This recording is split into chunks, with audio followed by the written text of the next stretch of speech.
Welcome, everybody. I got the screen blurred because I'm going to be going to the whiteboard in a minute.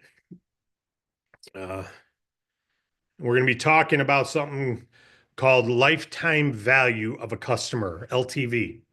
So you're going to want a notepad because I'm going to go through some numbers pretty quick.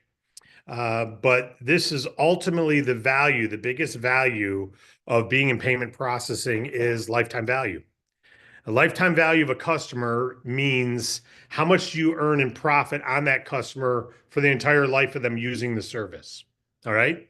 And there's things you can do to increase that, and there's things that you can do to hurt that. Right. But ultimately, that's where the real value of this comes in. So I'm going to unblur my screen and we're going to go to the whiteboard. I'm going to go through this.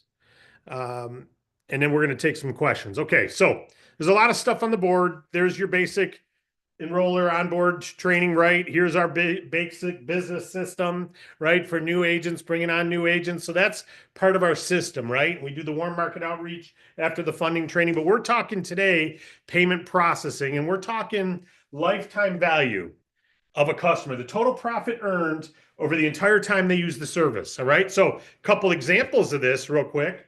$30,000 a month in processing at 1/4%. Let's say your income's 1/4%, should be around that amount on a dual pricing, especially. That's $7,500 a month. But what if over 4 years they use the service? Your lifetime value is $3,600 in profit you're going to make over 4 years. Okay, makes sense? Set up an $80,000 in processing a month. And I know the light's right on the screen there at 1/4%, 200 a month. That's what it says there, 200 a month. 200 a month has a lifetime value of about 9,600 over 4 years. Now you can keep them a lot longer than 4 years, but we're using 4 years because some businesses go out of business, right? If they go out of business, you stop. But some you'll keep for 10 years, 20 years. This is just using a 4-year number. You help a customer become a $300,000 client and you get them, you're making 1/4% at $750 a month. Okay. 36,000 is the lifetime value. So don't, if you look at this, if I were to come to you and say, hey, I'll give you $36,000 for every established restaurant you sign up to payment processing, I'll give you 36 grand. But there's a contract that you have to check in with them once a month after they sign up for the next 48 months. You just got to check in, make sure they're okay. And if they're struggling with anything, you got to call me. If you call me, I'll take care of it, but you got to be the one to go into the restaurant. Just check in, go get a Diet Coke and say, hey, just checking in. Everything okay? And if I have a message that I need to get them, you're going to take them the message. But I'll give you 36 grand for every established restaurant that you bring us and sign up for payment processing. You just got to, for the next 4 years, stop in there once a month and get a Coke and give them a message if I have one, or take a message from them and give it to me if they've got one. If that's all you had to do, how many restaurants could you get? If I give you 36 grand. Now, we're not going to give you 36 grand up front, but if you sign up for every restaurant at 300 grand, you do make 36 grand over 4 years. And the way you keep them is you just stop in once a month and check in on them. And then you report back to the payment processor if there's a problem. So this is a real good way of looking at lifetime value. Now, a couple other things you want to take from this is, how do you increase lifetime value? There's a couple ways. Number one, you get referrals. So they become a referral source to you and they bring additional business. They become a marketing agent for you for referrals. So you ask them for referrals. You're already taking care of them. That's number one. Number two, that says business expansion. You help them expand. You come to them with strategic ideas for expanding, including funding. If they need funding, and let's say this client here, if they're doing $300,000 a month, if you got them 150 grand and you're making 4% of that, you just made $600 more. I'm sorry, $6,000 more in lifetime value. That's a funding commission on top of the 36 that you're going to make over the next 4 years. And if they get a renewal, that's another 6 grand. If they get another renewal, that's another 6 grand. So you want to look at your clients as the lifetime value of signing that customer up. What payment processing has that's spectacular is lifetime value that accrues and grows, right? And you don't know if it's 1 year, 2 years, 3 years, or 10 years they're going to use your processing. But you do know they're going to use it and they don't want to have to switch. And we also put them on a contract. So the larger companies, they sign a contract and there's contract break fees. We don't have to enforce them. We put them in there to protect your commission, right? But we don't have to enforce them. Just so you know, most of our contracts, they say it's up to you guys if you want to charge them the $4.99 contract breaking fee. I mean, in the end, that's all you're going to get. We put it in there to help retain lifetime value, help retain the customer. Okay, so I wanted to go through the value of a customer. Now, what are some of the things you can do, other things to increase lifetime value besides ask for referrals, help them with their business expansion, help them with funding, is take care of them, touch in on them, touch in monthly. If there's news, like you all know, dual pricing went through some new compliance. If you signed up a customer 2 years ago and you told them the rules then and it's changed and you don't tell them and they find out from a new agent, they'll leave you and never come back because you didn't take care of their business. So if you've got an existing customer, how do you take care of lifetime value? You even tell them honest stuff that they don't want to hear, but you're transparent and honest. Wouldn't we all rather have the truth than a made up BS softer story? Right? So you want to go tell them, hey, dual pricing, you must show the credit card price now. You got to go tell them that. If you don't, another agent will. We teach you to do that, right? We teach you to catch people who are violating the dual pricing and inform them that, hey, your agent hasn't brought you up to speed on compliance. Visa, if Visa walked in here, you'd get shut down. You're showing the cash price instead of the credit card price. You can't do that on dual price. You got to show the higher price now. That's what you got to do. It's already been proven in certain states. You got to start doing that. And you need to do it like yesterday. So either don't do the dual pricing or put your credit card price up there like now. You got to tell them that. And we teach you to find businesses violating that because their agent's not taking care of them. So that means you got to do it. What else can you do to increase your lifetime value? Set proper expectations, obviously. Take care of the customer's sign up step by step because, just be engaged in communication. You don't have to do it, but by being engaged in communication, then what happens is they're going to give you referrals and they're more likely to stay with you long term because you're taking good care of them. Okay. The other way is you can make them a referral partner. You can even say to them, hey, because you're actively with us, we have a referral program that you can refer other clients and we'll actually give you a small percentage of their processing every month for referring them. And you sign them up as a referral partner. They don't get paid on their own in this case. They're a referral partner and they get paid on anyone they refer. You could always make them the referral partner for themselves, but you make a lot less. This would be their income instead of yours. You make it the enroller match then. You get a much smaller percentage of all that. So you don't want to do that unless it's the only way to get the customer.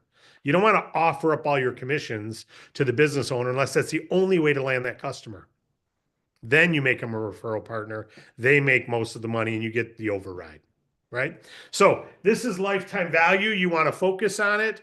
He or she who can increase the largest number of lifetime value. Imagine this. Let's say these were your customers and that's it. This one you're making $75 a month or 800. 75 times 12 is 750 plus 150, 900. You're making 900 a year there. This one's 200 a month. It's 2,400 a year there. This one's 7,500 a month or 9,000 a year there.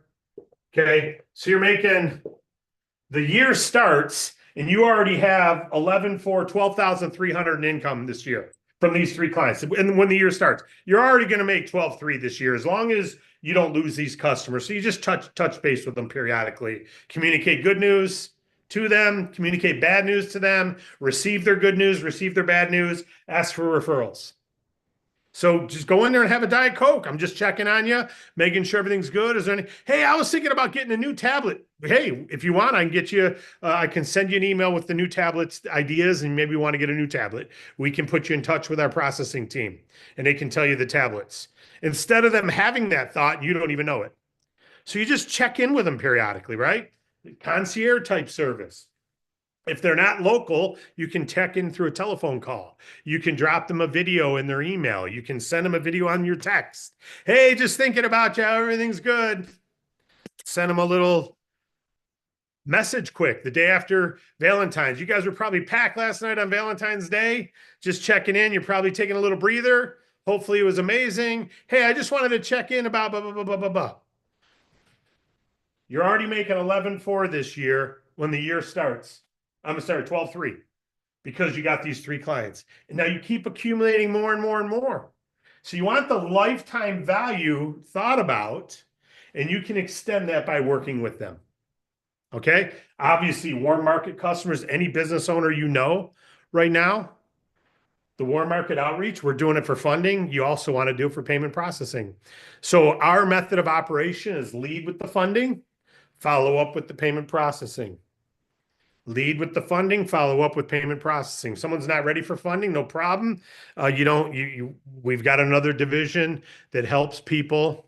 We wanted you to know the funding platform exists for if and when you need it. And by the way, what are you doing for payment processing? So you've educated them. I'll get you information. And what are you doing for payment processing? How do you know your agent? What are you doing? How do you know your agent? Did they tell you about dual pricing yet? Yeah, yeah, yeah. Did they put you on it yet? Yeah, yeah, yeah. Great. Have they kept you compliant? So as you learn more and more, you start asking qualifying questions, right? Most of the times you're going to get, I don't know my agent. The bigger ones usually do, but they don't know them well enough. And if they haven't already put them on dual pricing and they've not even called them, you've got a harvest. You've got a ripe apple ready to be harvested. Okay. Now, if someone's already been harvested, they've already signed up to dual pricing and they're not compliant, they're ripe for the picking because you can let them know you can take care of them. You can move them over in a fully compliant way. I'm sorry they didn't tell you that, or they didn't keep you up to speed. How do you know the agent? Maybe they weren't aware. Maybe they just don't really care. Are they full time? Are they really serious about this? Because your business is dependent on this, right? Yeah. So simple is as simple does, right? Now, let me just share this. That money's sitting out there. This is for every business doing 300 grand, every active business in your town that's a good restaurant. The average restaurant, small restaurants doing 100,000, 80 to 90. So it's good for 10 grand over the next 4 years. If I said I'll give you 10 grand for every smaller restaurant you sign up, I'll give you 10 grand. But you got to go check on them every month for the next 4 years. Would you do it? Would it be worth it? Now, some are going to say no, some are going to say yes, but the ones who say yes, I'll give you 10 grand. Of course you would, right? It's smart. Why do you have to get it up front? The fact that if I had to give it to you up front, I'd give you $500 and I'd make the 9,600 take the risk because that's what companies do. They'll give an upfront bonus and pay you nothing in the long term because they'll take the risk. Why have that mentality? You don't have that mentality. I don't have. We're in the lifetime value, the long-term value. So that's what we're going for is build that. So don't look at these clients. I understand this client as a funding is today money, and you should. That's what we lead with our funding.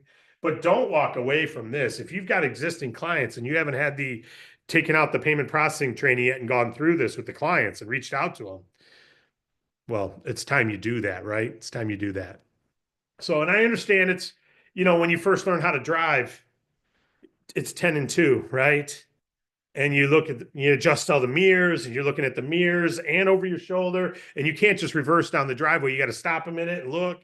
You go a little bit and stop a minute and look, right? I understand right now you're learning how to drive funding and payment processing, some of you. Others of you you got a coffee in one hand, you're braking, you're going, you're looking, you're going, you know where everything is and you're moving and you're already good at this. And it's just a matter of volume of activity, right? Okay. So now we're going to build lifetime value. There's things we can do to increase it. There's things we can do to take care of the customer. Now it's just a matter of how many people do you have in your funding platform? I'm sorry, in your funnel. How many people are in your conversation funnel that you're steering with your knee? It's in cruise control. You're blazing through your contacts. And how are you adding more? That's all we got to do. And eventually this becomes like driving. When you first started, some people don't even know how to start the car or put it in reverse. But eventually you don't even think about it, right? And driving a stick shift, same thing. Well, doing this business is the same way. So it's okay to be uncomfortable at first. I will say this, when you're 80 or 90 or 100, some of you may already be 80. I know my mom's on here and she is. Thanks, Mom, for all you do. What are you, 82, 81, 82? Yeah, 83. Go, mama, go. And still working full time and loving it. Well, working part time, but works full time. So when you're 83, you want to have a lot of wisdom, right? And how do you get that wisdom? Experience things. Do you want to be able to help someone who started their own business, who's got to go get a bunch of customers? Do you want to be able to tell them some stories you went through, the hard that you experienced and you got over it? Do you want to be able to tell them that you had a payment processing business and you were able to go out and get clients and you were able to accumulate 600 clients? Or do you want to tell them I had the opportunity, but I chose to not take advantage of it? So I don't really have wisdom in how to help you launch your own business because I really was afraid to talk to customers. Right. So you don't, the hard is okay. The hard is part of the journey. You know, as Matt Dehame always says, the butterfly isn't a butterfly if you break the cocoon for it. The arms will never be strong enough to fly. It's got to be able to build up strength in the workout, in the cocoon, breaking that shell. And once it breaks the shell, the arms are strong enough to fly. You take that cocoon and open it up, it stays a caterpillar. It'll never get wings that can do anything. It'll have wings that can't fly. It'll die. Right. So you got to go through the work, but work's not hard. Work's fun. Work's growth. Work is income producing. I look at this and say, do you want to go work full time this year to make 36 grand? Or do you want to get one client where this would be 9,000 a year? How many hours do you got to work in your job to make $9,000 this year? How about just go get one $300,000 account? How many hours you got to work to make $2,400 this year? How many hours you got to go to your job to make 2,400? How about just get one small $80,000 account? How much you got to work to make $900 bonus at your job? How about just get one small account and you're making 900 bucks this year, 30,000. Now, I will tell you this takes this much work. This is a clock, one clock worth of work. It takes that much work. What does this one take? One clock of work. What does this one take? One clock, maybe a partial second clock of work. What is a account that's only doing, I'll end with this. What is an account that's a startup doing 300 a month make you? Maybe nothing because there's monthly fees and we get paid on profit. But let's just use the same numbers here. 300 a month would be about $7 a month. 2 zeros less than this. No, not even. 75 cents a month, $8 a year. Okay, so you're not making a whole lot, $8. And guess how much time this takes? One clock of your time. This takes just as much time to land, usually more because they don't even understand how to take a credit card. This one takes the same amount of time as this one. So the only difference is, where are you learning how to talk about this? Are you only learning how with startups who don't know any better? And I feel comfortable talking to them because I don't know anything yet. You will never be qualified to talk to a client this size until you've talked to 10 of them. I don't care what training we give you. You got to talk to 10 or 20 of them or 30 of them or 40 of them. The learning is out there. You don't learn it from this Zoom. You get concepts here. You get things to say. You get ideas. You get a strategy. But in the end, what do you say? I just said what I would say, but now go say it and stumble through it. And then say it again and stumble through it. And eventually, you're steering with your knee, sipping your coffee, grabbing a phone call, right? Changing the radio station and staying right down the middle of the road in cruise control. Start here, focus here, lead with your funding. And by the way, you can do lifetime value of a funding because of renewals. And you say, it takes just as much time to get this one to get funding as this one.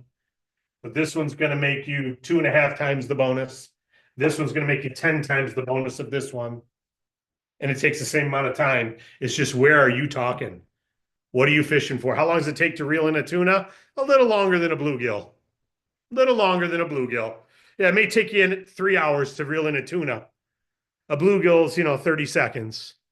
So I get it. There's more time involved.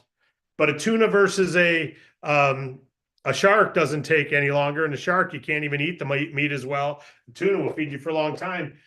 There's the difference. So this client and this client are the same ease of contracting. In fact, these are easier to get funded. The bigger ones are easier. They're usually instant funding and have great offers and ready to go. So focus where the market, fish here. That's where you want to fish. You don't ignore this. If you catch a perch, you bring it in, you throw it on the stringer. But you're out there looking for the walleye, right? Or you're out there looking for tuna. If you get I don't know what other kind of game fish you might get fishing in the ocean, but if you get something else, you take it, you eat it, right? But halibut, whatever, but you're looking for tuna. And you're going to get some of these now and then and some of these, but you're looking for this on payment processing and on funding. All right, let's go to your questions. Any questions on lifetime value of a customer? I'm going to go grab my coffee while you're asking. Any questions? Go ahead and ask.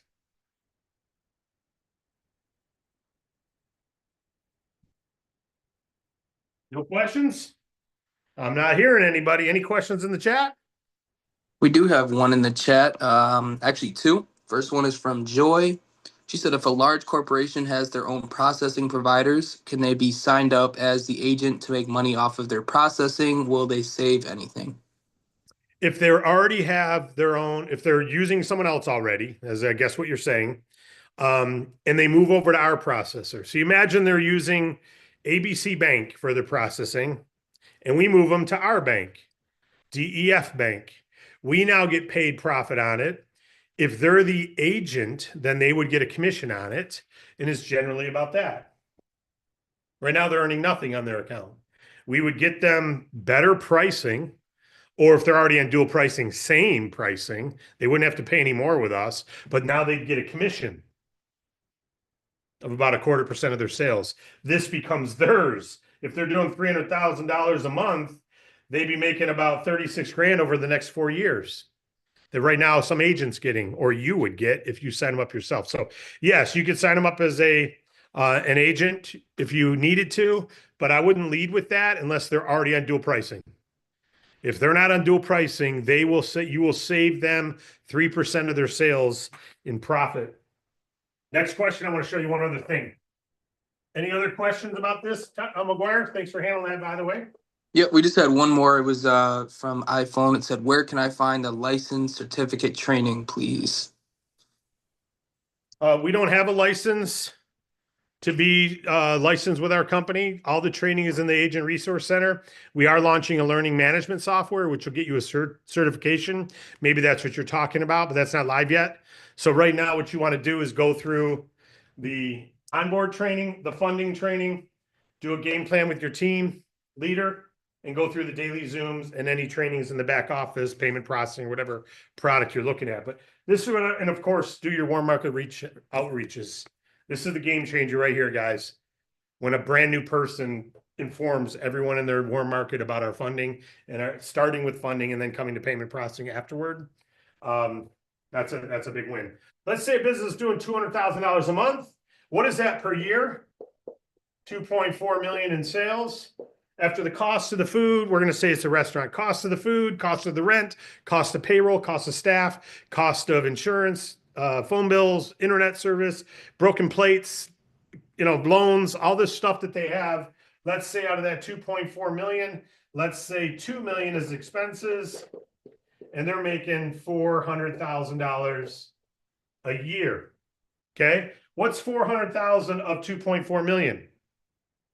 400,000 divided by 2.4 million is what? 6%.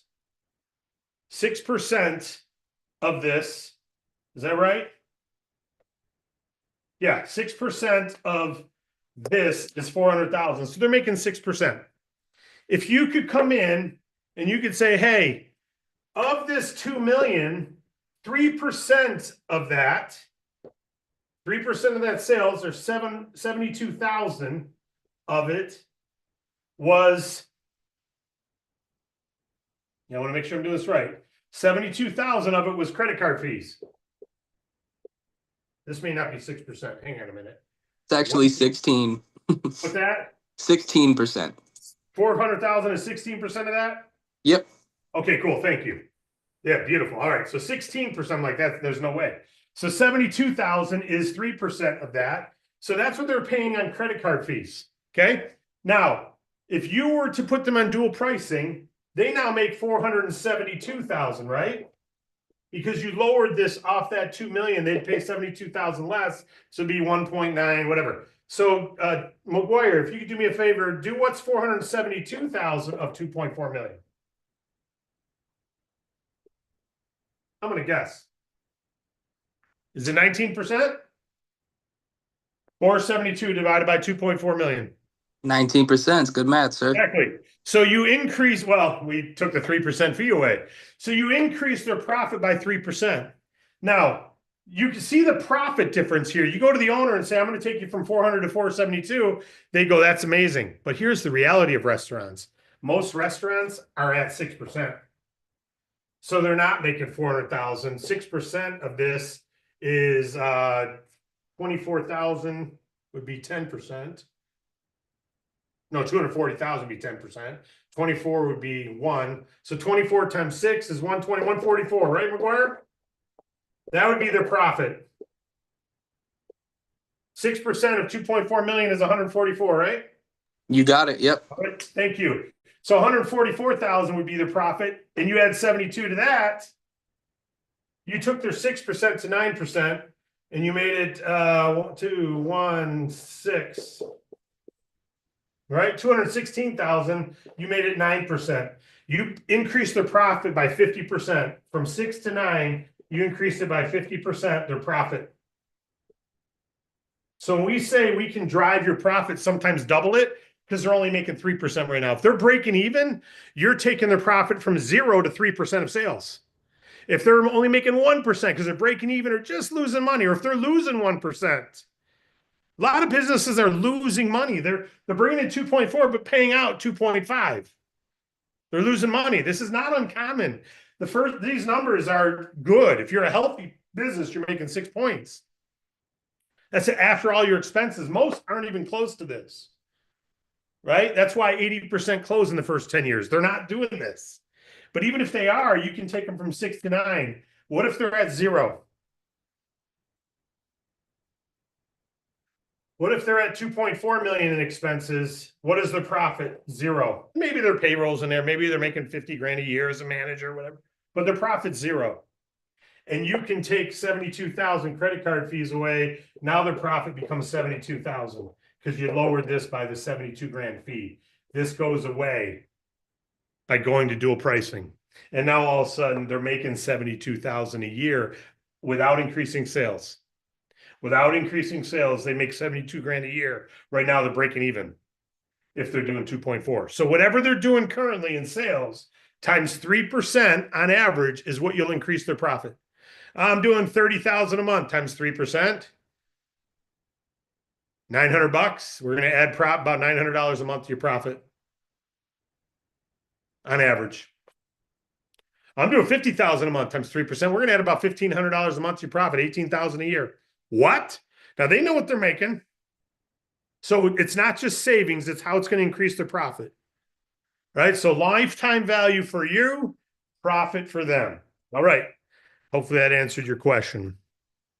So you don't make them the agent to get them to switch their processing. You do it because you're showing them how you can drive your profits. You stay the agent. You take care of them. And you earn this money, and they're going to save the 3%. You're going to earn 0.25%. They're going to save 3%. That's a win-win-win. Make sense? All right. Any other questions? Or are we good? We had one more from Robert. He said, how do I inform a company that has hundreds of locations that we can provide payment processing for all locations in the USA? For example, a Burger King franchise owner. Yeah. We're smart about how we scale it out. Of course, we can support all of them. We've got thousands and thousands of customers and millions of customers in our payment processing library, not DAC, but our processors do. And they've got big franchises and little franchises. We've got franchises ourselves in the DAC umbrella. But what we do is we scale them out location by location. You start with 1 or 2 locations and we figure out the transition time. What bugs did we run into, if anything? Okay, they're using this software provider. Burger King's got this going on with this many restaurants, but this one's they haven't yet because they're on the old computers. And so you can't just go, okay, we're going to move them all because each one is independently owned. So you take them, like I just did a conference call last month for, I don't know, Wade's got a franchise that's got several locations, and they had six of the franchises on my conference call who were coming to see what the other ones had already done. It saved a bunch of money. So we had them on tell their story. I told how we can move them all over, and slowly, individually, one at a time, they start signing up.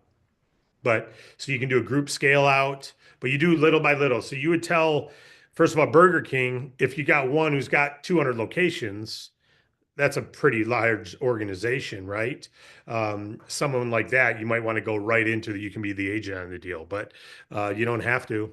You know, the savings, if they're not on dual pricing, could be significant. But not many, there's not many people that own 200 locations. Corporate doesn't own them all. Corporate doesn't require you use their payment processor usually. If they do, then you would talk to corporate and say we can save all your members this by moving to dual pricing. So it's just like anything else. You have the conversation, you show the value. The value you can bring is 3% more profit to every franchise, which is huge in the franchise space, to any business. The value is you're bringing them to the newest, most compliant processing where they can save, drive their profits by 3% or lower their expenses by 3% of sales, and what that could do for each franchise. And then from there, the transition, we can do it. We'll bring in every expert needed to make it happen. Are you open to a conversation? And then you get out of the way and you get the experts on it. So you lead with the value and then let the experts take over talking. And that's car dealerships and everything. If you got car dealerships, if you've got, it doesn't matter how big the business is, you ask if they might be open to it. And all you got to say, you don't have to be the expert. In fact, they know you're not the expert. So don't be the expert.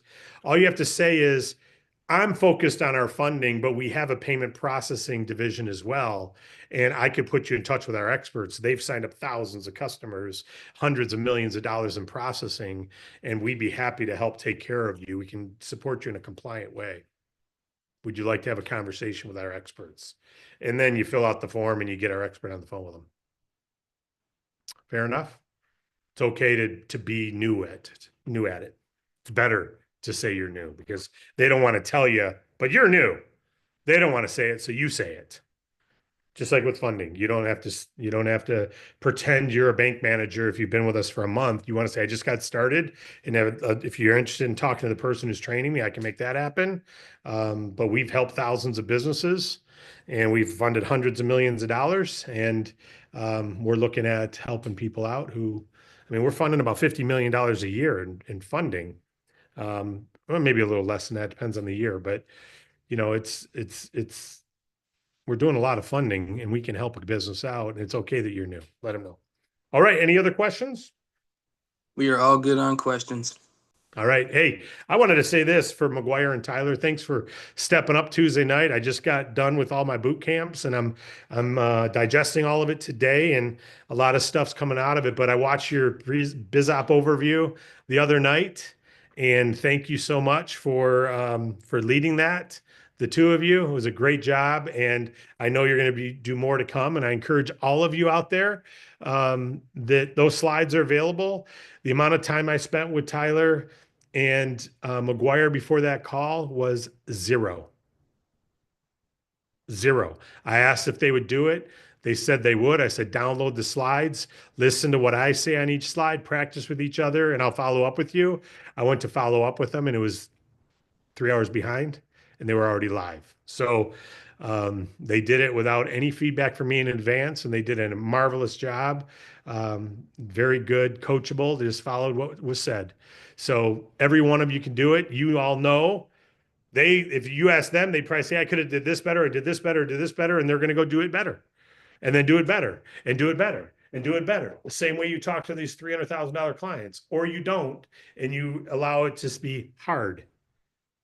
And everything is hard until it becomes easy, including driving a car, which most of us can do, including baking a cake, including getting on Zoom. Now it's like push buttons, but when you first started, what's Zoom? Where is it? I can't download. What's the link? Huh? How do I do it? Oh my God, the lighting. What? How do I blur a screen? It can be a little intimidating. God bless you all. Have a great day, everybody. We'll see you tomorrow on the Agent Update. I got some great stuff for tomorrow's Agent Update pro tips. So make sure you're there, bring people, and make sure you're following the training from Tuesday. When you bring on new people, it's your job to make sure they're moving through their warm market and you're helping them. If they're not willing to do it, help them. Help engage them to do that. That's how they become successful because you have a lifetime value of your agents as well. And it's how do you help your lifetime value of agents? You keep them earning income and you help them get started earning income and you keep them earning income. And then you have a lifetime value of your agent team there too, not just your clients. Just like you take care of your payment processing clients to keep them long term. You take care of your agents to keep them long term. And the most important thing you could do is encourage, remind, and check in on, have you already reached out to your warm market? Can I help you reach out to your warm market? Is there something I can do to help you? And let them, what is causing you to go slow with it? You've already been through the training. Is there anything causing you to go slow and help work through, help them progress through it, even if that means you reach out to them for them using the upline referral script, even if you have to send the text for them. You don't know me directly. I was referred to you from Morgan. She just started working with us. Morgan said she's your neighbor. Yeah, she's brand new with us in business funding. And we just wanted to reach out, let you know she's in funding. You say the same thing that we talked about on Tuesday, what to text someone. You text, call, email, direct message, any of those methods work. Follow the telemarketing TCPA rules, of course. Don't violate any TCPA stuff. You can't use teledial machines and stuff like that. But get out there, get after it, and help your business grow through more market activation. And I know this is unrelated. I'll be talking to this tomorrow. In fact, I'm gonna end it. I'm gonna end it tomorrow. I got some stuff. You're gonna just be there with your notepad ready to roll and be ready to implement. But between now and then, implement yourself.